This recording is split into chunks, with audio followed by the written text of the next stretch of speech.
Hello every one. വളരെയധികം volatile ആയ inflation കൂടിയിരിക്കുന്ന ഇപ്പോഴത്തെ എൻവയോൺമെന്റിൽ കമ്പനികളുടെ ഇൻപുട്ട് കോസ്റ്റ് സ്വാഭാവികമായിട്ടും കൂടുമെന്ന് നമുക്കറിയാം. ചില കമ്പനികൾ അപ്പോൾ എന്ത് ചെയ്യും? ഈ കോസ്റ്റ് കൺസ്യൂമേഴ്സിന്റെ മേലേക്ക് പാസ് ചെയ്യും. പക്ഷേ ചില കമ്പനീസിന് ഹൈ കോമ്പറ്റീഷനും ലോ പ്രൈസിംഗ് പവറും കാരണം അത് പറ്റില്ല. ഈ കമ്പനീസ് മാർക്കറ്റിൽ സർവൈവ് ചെയ്യാൻ നന്നായി ബുദ്ധിമുട്ടുകയും ചെയ്യും. അപ്പോൾ അതുകൊണ്ട് ഒരു ഇൻവെസ്റ്റർ എന്ന നിലക്ക് ഏതൊരു കമ്പനിയുടെയും പ്രോഫിറ്റബിലിറ്റി അനലൈസ് ചെയ്യേണ്ടത് ഇമ്പോർട്ടൻ്റ് ആണ്. ഹൈലി കോമ്പറ്റീറ്റീവ് ആയ ബിസിനസ് അരീനയിൽ സർവൈവ് ചെയ്യാനും ഗ്രോ ചെയ്യാനും പ്രോഫിറ്റബിലിറ്റി വളരെ അത്യാവശ്യമായതാണ്. ഒരു കമ്പനിയുടെ പ്രോഫിറ്റബിലിറ്റിയെ കുറിച്ച് മനസ്സിലാക്കാൻ പല മെട്രിക്സ് ഉണ്ട്. അതിലൊന്നാണ് net profit margin.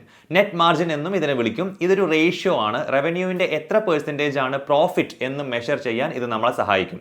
Operating and overhead കോസ്റ്റുകളൊക്കെ cover ചെയ്തതിന് ശേഷം സെയിൽസിൽ നിന്നും എത്ര പ്രോഫിറ്റ് ഉണ്ടാക്കാം ഒരു കമ്പനിക്ക് എന്നാണ് ഇതിൽ നിന്നും നമുക്ക് മനസ്സിലാക്കാൻ പറ്റുന്നത്.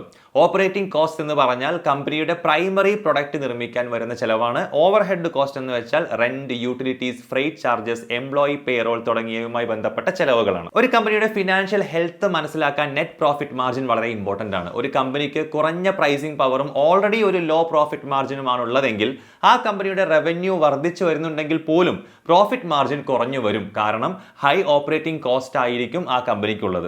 അതുകൊണ്ട് ഒരു കമ്പനിയുടെ റവന്യൂ കൂടിക്കൊണ്ടിരിക്കുന്നു എന്നുണ്ടെങ്കിൽ പോലും അതിന്റെ നെറ്റ് പ്രോഫിറ്റ് മാർജിനെ കുറിച്ച് കൂടി നമ്മൾ അറിഞ്ഞിരിക്കേണ്ടത് അത്യാവശ്യമാണ്. അതുകൊണ്ട് ഇന്ത്യയിലെ 5 മേജർ സെക്ടേഴ്സ് എടുത്ത് കഴിഞ്ഞ ഫിനാൻഷ്യൽ ഇയറിൽ ഈ 5 സെക്ടറുകളിൽ ഹയസ്റ്റ് നെറ്റ് പ്രോഫിറ്റ് മാർജിൻ നേടിയ കമ്പനികൾ ഏതൊക്കെയാണ് എന്നാണ് ഇന്നത്തെ വീഡിയോയിലൂടെ നമ്മൾ നോക്കാൻ പോകുന്നത്. ഈ ലിസ്റ്റിൽ നമ്മൾ കൺസിഡർ ചെയ്തിട്ടുള്ളത് more than 5,000 crore rupees market ക്യാപ്പും more than 10% 5-year average operating profit മാർജിനുമുള്ള കമ്പനീസ് മാത്രമാണ്. ഈ വീഡിയോയിൽ നമ്മൾ എടുത്തിട്ടുള്ള 5 സെക്ടറുകൾ ഇനി പറയുന്നവയാണ്.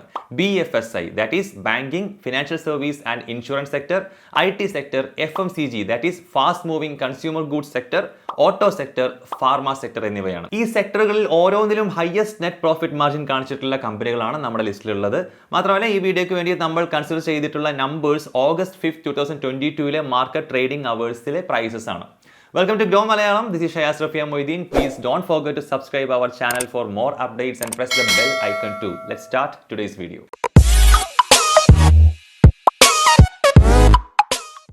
FMCG സെക്ടറിൽ നിന്ന് നമുക്ക് തുടങ്ങാം. ഈ സെക്ടറിലെ company Emami limited.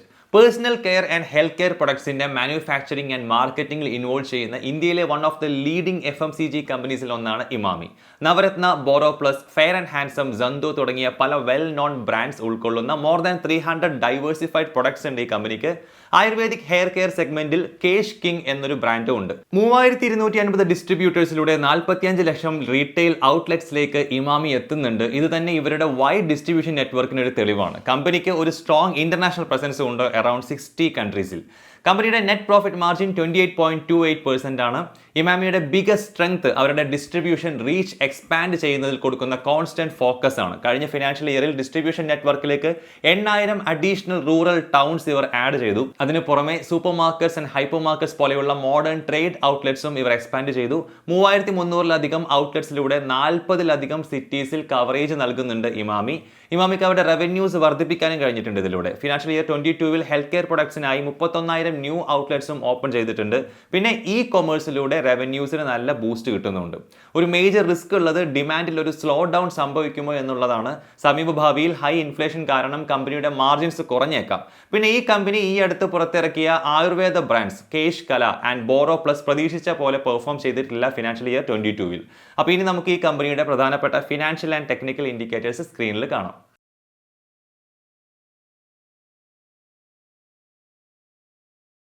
Second company automobile സെക്ടറിൽ നിന്നും ബജാജ് ഓട്ടോ ലിമിറ്റഡ്. ബജാജ് ഗ്രൂപ്പിന്റെ ഫ്ലാഗ്ഷിപ്പ് കമ്പനിയാണിത്. 2 വീലേഴ്സ് ആൻഡ് 3 വീലേഴ്സ് മാനുഫാക്ചറിംഗ് കമ്പനിയാണിത്. ബജാജ് ഓട്ടോ 79 കൺട്രീസിലേക്ക് പ്രൊഡക്ട്സ് എക്സ്പോർട്ട് ചെയ്യുന്നുണ്ട്.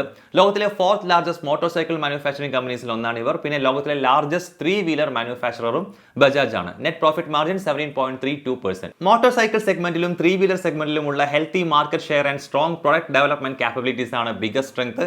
Strong market foothold, adequate product mix and strong exports എന്നിവ ഉള്ളതുകൊണ്ട് ഒരു ഡീസന്റ് പെർഫോമൻസ് ലാസ്റ്റ് ക്വാർട്ടറിൽ ഇവർക്ക് കാണിക്കാൻ പറ്റിയിട്ടുണ്ട്. അതിന് പുറമെ ഈ അടുത്ത കമ്പനി KTM ബ്രാൻഡിന്റെ 48% സ്റ്റേക്ക് ഏറ്റെടുത്തു. Sports and super sports 2 wheeler manufacture ചെയ്യുന്ന ബ്രാൻഡാണ് KTM. ഫിനാൻഷ്യൽ ഇയർ 22-ൽ സെയിൽസ് ഗ്രോത്തിൽ മികച്ച മുന്നേറ്റം കാണിച്ചിട്ടുണ്ട് ബജാജ്. ഇന്ത്യയിലെ 2 വീലർ മാർക്കറ്റ് നല്ല കോമ്പറ്റീറ്റീവ് ആണ്. ഇവരുടെ സ്ട്രോങ് എതിരാളികൾ Honda motor cycle and scooters, hero MotoCorp, TVS Motors എന്നിവരാണ് ഒരു ഹെൽത്തി മാർക്കറ്റ് ഷെയർ മെയിൻറ്റെയിൻ ചെയ്യാൻ പറ്റിയിട്ടുണ്ടെങ്കിലും സ്ട്രോങ് പ്രൊഡക്റ്റ് ഡെവലപ്മെന്റ് നടത്തുന്നത് കൊണ്ടും ഡൈവേഴ്സിഫൈഡ് പ്രൊഡക്റ്റ് പോർട്ട്ഫോളിയോ ഉള്ളതുകൊണ്ടും ഓപ്പറേറ്റിംഗ് മാർജിൻസ് സ്റ്റേബിളായി നിലനിർത്താൻ കമ്പനിക്ക് ബുദ്ധിമുട്ടായിരിക്കും. റെഗുലേഷൻസ്, മാക്രോ ട്രെൻഡ്സ് എന്നിവയുടെ ഇൻഫ്ലുവൻസും ഈ ഇൻഡസ്ട്രിയിൽ വിസിബിൾ ആണ്. ഇനി നമുക്ക് ഈ കമ്പനിയുടെ ഫിനാൻഷ്യൽ ആൻഡ് ടെക്നിക്കൽ ഇൻഡിക്കേറ്റേഴ്സ് സ്ക്രീനിൽ കാണാം. അടുത്തത് ഫാർമസ്യൂട്ടിക്കൽ ഇൻഡസ്ട്രിയാണ്. ഈ സെക്ടറിൽ നിന്നും GlaxoSmithKline pharmaceuticals limited broad range of drugs and വാക്സിൻസിന്റെ റിസർച്ച്, മാനുഫാക്ചറിംഗ് ആൻഡ് ഡിസ്ട്രിബ്യൂഷനിൽ ഏർപ്പെട്ടിരിക്കുന്ന കമ്പനിയാണിത്. ഇന്ത്യൻ ഫാർമ മാർക്കറ്റിംഗിന്റെ ഏകദേശം 3% മാർക്കറ്റ് ഷെയർ ഉള്ള ലീഡിംഗ് മൾട്ടിനാഷണൽ ഫാർമ കമ്പനിയാണിവർ. ഇതിന്റെ പാരന്റ് എൻറ്റിറ്റി ആയ ഗ്ലാക്സോ സ്മിത്ത് ക്ലൈൻ UK ആണ് ഈ കമ്പനിയുടെ 75% സ്റ്റേക്ക് ഹോൾഡ് ചെയ്യുന്നത്. ഇവരുടെ സെഗ്മെന്റ് വൈസ് റവന്യൂ ബ്രേക്കപ്പ് ഇപ്പോൾ നിങ്ങൾക്ക് സ്ക്രീനിൽ കാണാം. ഇതിൽ VMN എന്ന് കാണിക്കുന്നത് വിറ്റാമിൻസ്, മിനറൽസ് ആൻഡ് ന്യൂട്രിയൻസ് എന്നതിന്റെ ഷോർട്ട് ആണ്. കമ്പനിയുടെ നെറ്റ് പ്രോഫിറ്റ് മാർജിൻ 20.62%. ഈ കമ്പനിയുടെ പാരന്റ് കമ്പനിയുടെ കയ്യിലുള്ള ന്യൂ പ്രൊഡക്ട്സിന്റെ പൈപ്പ് ലൈനിലേക്ക് ഇവർക്ക് കമ്പൈൻഡ് ആക്സസ് ഉണ്ട് എന്നുള്ള ഒരു ബിഗസ്റ്റ് സ്ട്രെങ്ത് ആണ്. ഈ കമ്പനി more than 59 vaccines and medical പ്രൊഡക്ട്സിൽ റിസർച്ച് ആൻഡ് ഡെവലപ്മെന്റ് നടത്തിക്കൊണ്ടിരിക്കുകയാണ്. ഒപ്പം 20 ന്യൂ പ്രൊഡക്ട്സ് 2026 ലോഞ്ച് ചെയ്യാനും പ്ലാൻ ഉണ്ട്. ഇങ്ങനെ ഇന്നോവേറ്റീവ് പ്രൊഡക്ട്സിലേക്കുള്ള ആക്സസ് കിട്ടുന്നത് ഒരു സ്ട്രോങ് ഗ്രോത്ത് ഡ്രൈവറാണ് ഈ കമ്പനിക്ക്. കമ്പനി പുതിയ വർഷം ആരംഭിച്ചത് കുറച്ച് സ്ലോ ആയിട്ടാണ്. ഫിനാൻഷ്യൽ ഇയർ 23യുടെ ഫസ്റ്റ് ക്വാർട്ടറിൽ lower than expected results company report ചെയ്തത് ശേഷമാണ് ഇത് സംഭവിച്ചത്. ഇതിന്റെ ഒരു കാരണം ഫിനാൻഷ്യൽ ഇയർ 23യുടെ ക്വാർട്ടർ 1ൽ പെയിൻ തെറപ്പി സെഗ്മെന്റിൽ നിന്നുള്ള കമ്പനിയുടെ റവന്യൂ ഇയർ ഓൺ ഇയർ ബേസിസിൽ 21% കുറഞ്ഞു. പിന്നെ ഹോർമോൺ തെറപ്പിയിൽ നിന്നുള്ളത് 9% കുറഞ്ഞു എന്നുള്ളതാണ്.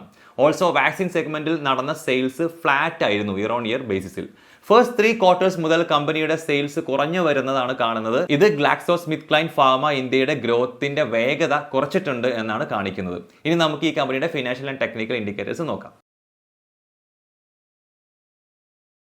Fourth sector is banking, financial service and insurance, BFSI സെക്ടറാണ്. ഇതിൽ നമ്മൾ നോക്കാൻ പോകുന്നത് Bajaj holdings and investments limited ആണ്. ഇതൊരു ഇൻവെസ്റ്റ്മെന്റ് കമ്പനിയാണ്. ബജാജ് ഓട്ടോ ആൻഡ് ബജാജ് ഫിൻസർവ് ഇതിൽ രണ്ടിലും 30% stake Bajaj holdings and investment ലിമിറ്റഡിന്റെ കയ്യിലാണ്. ഇതിന്റെ കൂടെ Maharashtra scooters, Bajaj electricals, Mukand limited, Hercules ഹോയ്സ്, മുഗദ് എഞ്ചിനീയേഴ്സ് തുടങ്ങിയ കമ്പനീസിലും ഇവർക്ക് ഇൻവെസ്റ്റ്മെന്റ് ഉണ്ട്. സെക്ടറലി നോക്കുമ്പോൾ കമ്പനിയുടെ ഇൻവെസ്റ്റ്മെന്റ്സ് എങ്ങനെയൊക്കെയാണ് എന്ന് ഇപ്പോൾ നിങ്ങൾക്ക് സ്ക്രീനിൽ കാണാം. Net profit margin of the company is 77.29%. Bajaj Finserv and Bajaj auto എന്ന ഇവരുടെ ലാർജസ്റ്റ് ഹോൾഡിംഗ് കമ്പനീസിൽ തന്നെയാണ് ഇവരുടെ ബിഗസ്റ്റ് സ്ട്രെങ്ത്. ഈ രണ്ട് കമ്പനീസിന്റെയും ബിസിനസ് ഫണ്ടമെന്റൽ സ്ട്രോങ് ആണ്. കൺസിസ്റ്റന്റ് ആയി ഇനി അങ്ങോട്ടും പെർഫോം ചെയ്യാൻ ഈ കമ്പനിക്ക് പറ്റുകയും ചെയ്യും. ബജാജ് ഫിൻസർവിന്റെ strong balance sheet, comfortable liquidity, high credit rating and adequate provisioning, buffer utilisation എന്നിവ ഒരു സോളിഡ് ബിസിനസ് ഇവർക്ക് നൽകുന്നുണ്ട്. ഇതിൽ പ്രൊവിഷനിങ് എന്നുകൊണ്ട് ഉദ്ദേശിക്കുന്നത് നോൺ പെർഫോമിംഗ് അസറ്റ്സ് കവർ ചെയ്യാനായി പ്രോഫിറ്റിൽ നിന്നും അല്ലാതെ കരുതി വെക്കുന്ന എമൗണ്ടിനെയാണ്. ഇവർക്ക് വളരെയധികം സ്റ്റേക്ക് ഉള്ള ബജാജ് ഓട്ടോയെ കുറിച്ച് പറയുകയാണെങ്കിൽ അവരുടെ new launches, exports and growing distribution network എന്നിവയൊക്കെ മേജർ ഗ്രോത്ത് ഡ്രൈവേഴ്സ് തന്നെയാണ്. ഇവർക്ക് സ്റ്റേക്സ് ഉള്ള ഈ രണ്ട് കമ്പനികളുടെയും സ്ട്രോങ് ഡിവിഡൻഡ് പോളിസീസ് ബജാജ് ഹോൾഡിങ്ങിനെ ഒരു നന്നായിട്ട് ഗുണം ചെയ്യുന്നുണ്ട്. റവന്യൂവിന്റെ പ്രധാന സോഴ്സായി ഈ ബജാജ് ഫിൻസർവിന്റെയും ബജാജ് ഓട്ടോയുടെയും പെർഫോമൻസിനെ ആശ്രയിക്കേണ്ടതുകൊണ്ട് ഫിനാൻഷ്യൽ ആൻഡ് ഓട്ടോ സെക്ടറിൽ സ്ലോ ഡൗൺ ഉണ്ടാകുമ്പോൾ ബജാജ് ഹോൾഡിംഗ്സിന്റെ ഏർണിംഗ്സ് ഗ്രോത്തിനെ ആൻഡ് പ്രോഫിറ്റബിലിറ്റിയെ അത് ബാധിക്കും. അപ്പോൾ ഒരു പെർട്ടിക്കുലർ ഇയറിൽ ഇത് ഏതെങ്കിലും ഒരു ഹോൾഡിംഗ് കമ്പനി അവരുടെ പ്രോഫിറ്റിൽ എന്തെങ്കിലും പ്രശ്നമുള്ള കൊണ്ട് ഡിവിഡൻഡ് ഡിക്ലെയർ ചെയ്തില്ലെങ്കിൽ അത് ബജാജ് ഹോൾഡിംഗ്സിന്റെ മാർജിൻസിനെ എഫക്ട് ചെയ്യും. ഇനി നമുക്ക് ഈ കമ്പനിയുടെ ഫിനാൻഷ്യൽ ആൻഡ് ടെക്നിക്കൽ ഇൻഡിക്കേറ്റേഴ്സ് നോക്കാം. The last sector, IT. ഇതിൽ നിന്നുമുള്ള company Oracle financial services software. American multinational computer technology കമ്പനിയായ ഒറാക്കിൾ കോർപ്പറേഷൻസിന്റെ ഇന്ത്യൻ സബ്സിഡിയറിയാണ് Oracle financial services. Financial services ഇൻഡസ്ട്രിക്ക് വേണ്ടിയിട്ടുള്ള financial software, custom application development, consulting and IT infrastructure management facilities ആണ് ഇവർ provide ചെയ്യുന്നത്. Net profit margin 45.42%. കമ്പനിയുടെ one of the major strength geographic revenue diversification ആണ്. റവന്യൂവിന്റെ 35% നോർത്ത് ആൻഡ് സൗത്ത് അമേരിക്കാസിൽ നിന്നും, 33% Europe, middle east and Africa എന്നിവിടങ്ങളിൽ നിന്നും, 32% Asia പസഫിക്കിൽ നിന്നുമാണ് വരുന്നത്. ഇത് കമ്പനിക്ക് ഒരു സ്ട്രാറ്റജിക് അഡ്വാൻറ്റേജ് നൽകുന്നുണ്ട്. ഇതുകൊണ്ട് തന്നെ ഒരു എക്കണോമിക് ഡൗൺ ടേൺ അല്ലെങ്കിൽ ടർബുലൻസ് ഏതെങ്കിലും ഒരു പെർട്ടിക്കുലർ രാജ്യത്തോ കോണ്ടിനെന്റിലോ ഉണ്ടായാലും മറ്റു രാജ്യങ്ങളിൽ നിന്നുള്ള റവന്യൂ കോൺട്രിബ്യൂഷൻ വന്നുകൊണ്ടേയിരിക്കും. അതിന് പുറമെ കഴിഞ്ഞ 10 ഇയേഴ്സിൽ 24% CAGRന്റെ റിട്ടേൺ ഓൺ ഇക്വിറ്റിയും കഴിഞ്ഞ 5 ഇയേഴ്സ് എടുക്കുമ്പോൾ 27% CAGRന്റെ റിട്ടേൺ ഓൺ ഇക്വിറ്റിയും കമ്പനി നൽകിയിട്ടുണ്ട്. കമ്പനിയുടെ വീക്ക്നെസ് കുറച്ചു കാലമായി കാണിച്ചിട്ടുള്ള പുവർ സെയിൽസ് ഗ്രോത്ത് ആണ്. ആണ്. കഴിഞ്ഞ 10 വർഷത്തിൽ 5% CAGR സെയിൽസ് ഗ്രോത്ത് ആണെങ്കിൽ കഴിഞ്ഞ 5 വർഷം എടുക്കുമ്പോൾ അത് 3% ആണ്. ഈ ലോ സെയിൽസ് ഗ്രോത്ത് ആയിട്ട് പോലും മികച്ച പ്രോഫിറ്റ് മാർജിൻസ് ഉള്ളത് കൊണ്ട് നല്ല പ്രോഫിറ്റ്സ് കാണിച്ചിട്ടുണ്ട് കമ്പനി. 40% മുകളിൽ ഓപ്പറേറ്റിംഗ് മാർജിനിലാണ് കമ്പനി ഓപ്പറേറ്റ് ചെയ്തുകൊണ്ടിരിക്കുന്നത് അടുപ്പിച്ചുള്ള കഴിഞ്ഞ 5 വർഷങ്ങളിൽ. ഉയരുന്ന എംപ്ലോയീസിന്റെ കൊഴിഞ്ഞുപോക്ക്, ഗ്ലോബൽ എക്കണോമിക് സ്ലോ ഡൗൺ എന്നിവ കണക്കിലെടുക്കുമ്പോൾ ഒറാക്കിൾ ഫിനാൻഷ്യൽ സർവീസ് സോഫ്റ്റ്വെയറിന് ഈ മാർജിൻസ് നിലനിർത്താനാകുമോ എന്നത് നോക്കിക്കാണേണ്ട ഒരു ഇമ്പോർട്ടന്റ് കാര്യമാണ്. ഇനി നമുക്ക് ഫിനാൻഷ്യൽ ആൻഡ് ടെക്നിക്കൽ ഇൻഡിക്കേറ്റേഴ്സ് നോക്കാം ഈ കമ്പനിയുടെ. അപ്പോൾ ഇതൊക്കെയാണ് 5 മേജർ സെക്ടറുകളിൽ ഹയസ്റ്റ് നെറ്റ് പ്രോഫിറ്റ് മാർജിൻസ് ഉണ്ടാക്കിയിട്ടുള്ള 5 കമ്പനീസ്. ഈ വീഡിയോ എഡ്യൂക്കേഷൻ പർപ്പസിന് വേണ്ടി മാത്രമുള്ളതാണെന്ന് നിങ്ങളെ ഓർപ്പിക്കുകയാണ്. നമ്മൾ യാതൊരുവിധ ബൈ ഓർ സെൽ റെക്കമെൻഡേഷൻ നൽകുന്നില്ല. Don't forget to subscribe to the Groww channel for latest updates about the market. Thank you for watching. By.